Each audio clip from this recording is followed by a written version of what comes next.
Saudara-saudari yang terkasih di dalam Tuhan, tidak terasa kita sampai pada Minggu Paskah yang keempat. Dan pada Minggu Paskah yang keempat, kita diajak untuk berdoa secara khusus bagi panggilan. Minggu Paskah yang keempat disebut juga sebagai Minggu Gembala yang baik. Dan pada Minggu Gembala yang baik ini, gereja mengarahkan seluruh perhatian kita, intensi kita untuk berdoa bagi panggilan. Sehingga Minggu Paskah yang keempat ini, Minggu Gembala baik, juga disebut sebagai Minggu Doa Panggilan Sedunia. Saudara-saudari yang terkasih, kadang-kadang terjadi bahwa pada Minggu Doa Panggilan Sedunia ini, kita menyederhanakan dengan menyebut sebagai Minggu Panggilan. Penyederhanaan itu kemudian menyebabkan bahwa seakan-akan seluruh perhatian kita itu berdoa bagi panggilan khusus saja. Memang pada Minggu Doa Panggilan Sedunia ini kita diundang untuk berdoa bagi panggilan-panggilan khusus. Berdoa baik bagi panggilan baru maupun bagi yang sudah terpanggil dalam panggilan khusus untuk menghayati dan menghidupi panggilan itu. Namun saudara-saudara yang terkasih, di dalam gereja sesungguhnya, dan ini hal yang luar biasa di dalam gereja Katolik, bahwa hidup kita sebagai orang beriman itu sudah tertata dengan sangat baik dan sangat jelas. Di dalam gereja sesungguhnya ada 3 status hidup. Pertama-tama adalah status hidup sebagai awam. Dengan baptisan, kita menjadi anggota gereja. Kita dipersatukan dengan Kristus dan menjadi anggota gereja. Lalu terbentuklah umat Allah. Seluruh umat beriman yang telah dibaptis, dipersatukan dengan Kristus dan menjadi anggota gereja ini, itu disebut sebagai umat Allah, gereja umat Allah. Nah, di dalam gereja umat Allah ini ada 3 status hidup. Dan 3 status hidup ini sesungguhnya adalah panggilan. Ada anggota umat Allah yang terpanggil untuk menjadi awam. Menjadi awam berarti panggilan untuk hidup dan menjalani kehidupan di dalam tata dunia.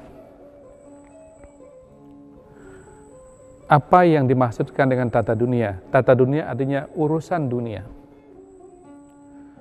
Urusan dunia itu banyak sekali. Dan kaum awam dipanggil untuk hidup dalam tata dunia ini. Maka panggilan untuk hidup sebagai awam itu sesungguhnya adalah panggilan Kristiani. Panggilan untuk menghayati hidup sebagai orang beriman di dalam tata dunia itu. Mengurus urusan dunia, terlibat dalam urusan dunia. Apa saja urusan dunia? Banyak. Ada urusan sosial, urusan politik, urusan ekonomi dan perdagangan, urusan kebudayaan, dan lain-lain. Intinya tata dunia artinya seluruh urusan perkara-perkara dunia ini. Bagi kita orang Kristiani, seluruh peristiwa kehidupan kita adalah peristiwa keselamatan. Dan kaum awam dipanggil untuk hidup dalam tata dunia ini dan menjadikan tata dunia sebagai tempat pengalaman akan keselamatan. Maka kaum awam, siapa yang disebut awam? Awam adalah anggota umat Allah yang hidup dalam tata dunia, yang mengurus urusan dunia. Mereka dipanggil ke dalam tata dunia untuk menjadi dalam tata dunia itu garam dan terang dunia. Nah, kalau untuk menjadi garam dan terang dunia ini sudah jelas bahwa diperlukan sebuah keterkaitan dan hubungan yang mendalam dengan Kristus, dengan Tuhan, agar dapat mempengaruhi tata dunia ini dengan nilai-nilai panggilan kepada keselamatan. Maka sesungguhnya kaum awam dalam perkara-perkara dunia, mereka adalah gembala juga. Mereka adalah gembala, orang-orang yang dipanggil untuk menjadi gembala dalam tata dunia. Kenapa mereka disebut menjadi gembala dalam tata dunia? Karena mereka mengarahkan dunia dan urusan dunia kepada Tuhan. Dalam bacaan Injil pada Minggu Paskah yang keempat, Yesus menyebut dirinya sebagai gembala yang baik dan pintu bagi domba-domba. Dengan itu, saudara-saudara yang terkasih, bagi kaum awam dalam tata dunia, mereka dipanggil untuk membawa tata dunia ini kepada Kristus. Orang yang hidup dalam tata dunia dan mengurus urusan dunia diarahkan oleh kaum awam untuk berjalan mengikuti kehendak Tuhan untuk sampai kepada Kristus, pintu keselamatan. Yesus menyebut dirinya, "Akulah pintu. Barang siapa yang masuk melalui aku, dia akan selamat." Maka dunia bagi kaum awam adalah tempat mereka melaksanakan tugas mereka, panggilan hidup mereka, penggembalaan mereka dalam perkara-perkara dunia untuk membawa dunia kepada Kristus, sang pintu keselamatan. Mereka dipanggil untuk menjadi garam dan terang bagi dunia. Dalam hidup gereja, ada status hidup yang kedua, yakni kaum religius. Dalam bahasa yang sehari-hari, kita mengenalnya sebagai hidup sebagai biaram-biarawati. Siapa yang hidup sebagai biaram-biarawati? Yakni anggota umat Allah yang telah dibaptis tadi, anggota gereja, yang kemudian mendedikasikan hidup mereka, mempersembahkan hidup mereka kepada Tuhan dengan mengucapkan kaul-kaul suci Injili. Kaul ketaatan, kaul kemiskinan, dan kaul kemurnian. Kaul-kaul ini adalah janji untuk hidup lebih dekat dengan Tuhan, taat kepada apa yang merupakan kehendak Tuhan dalam urusan hidup mereka. Ketaatan menjadi ungkapan kesetiaan kepada Tuhan. Demikian pun kesucian atau kemurnian. Kemurnian atau kesucian menjadi ungkapan ketaatan kepada Tuhan. Murni, hidup murni bagi Tuhan. Dan hidup miskin.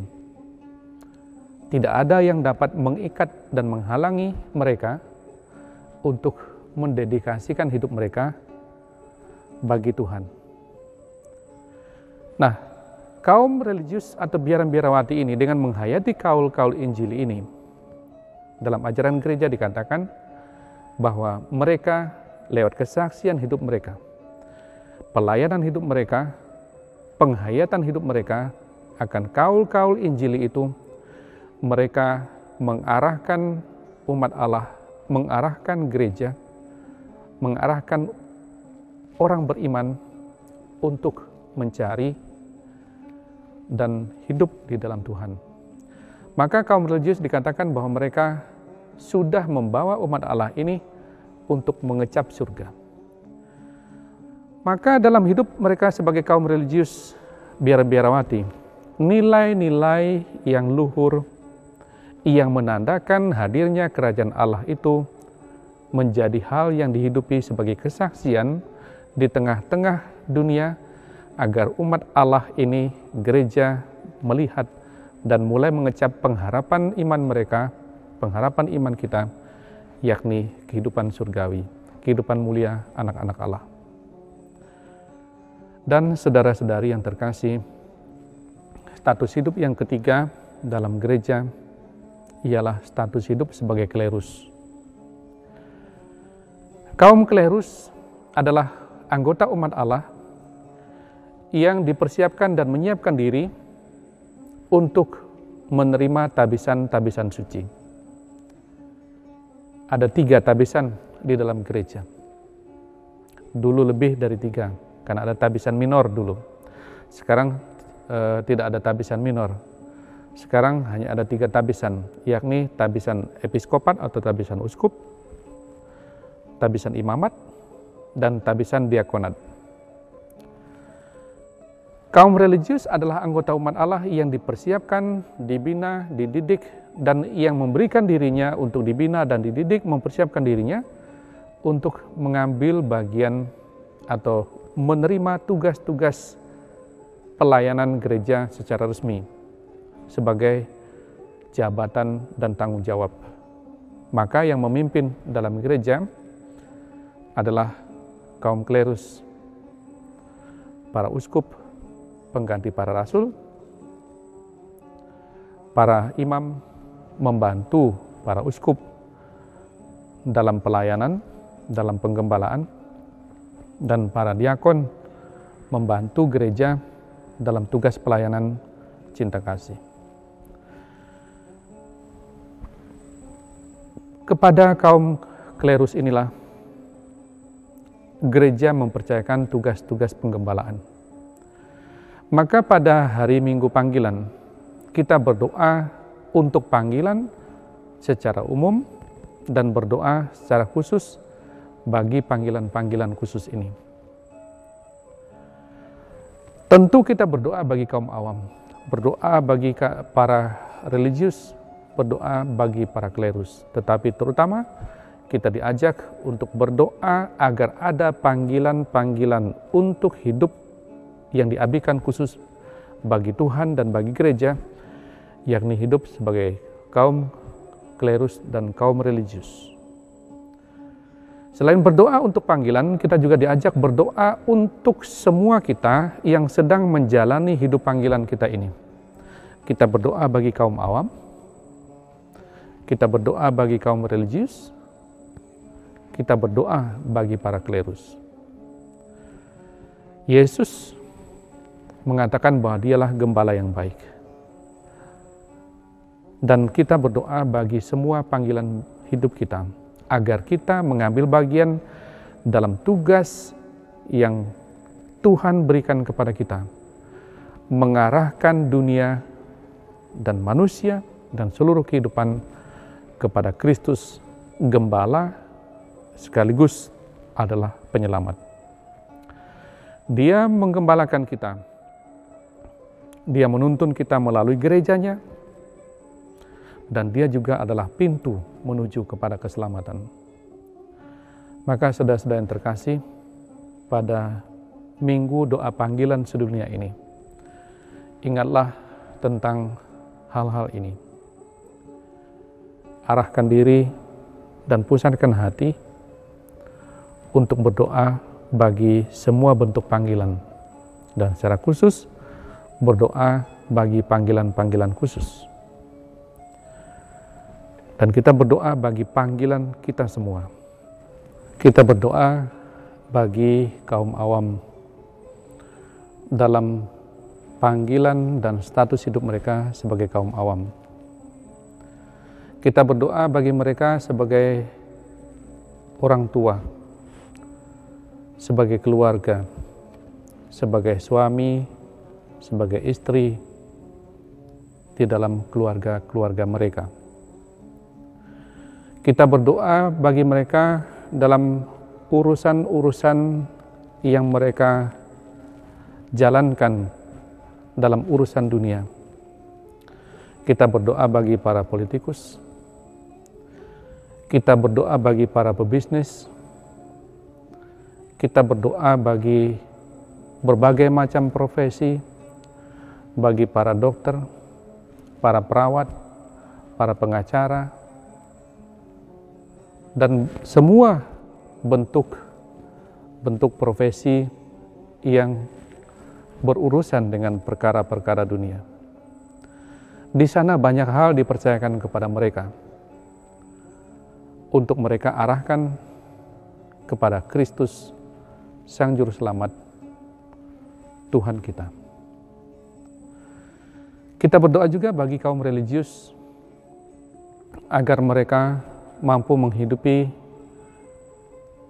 nilai-nilai yang masih berkembang dari kaul-kaul Injili. Menghidupinya dalam kesetiaan, menghidupinya dalam kebaikan, menghidupinya dalam ketulusan, menghidupinya dalam kesucian.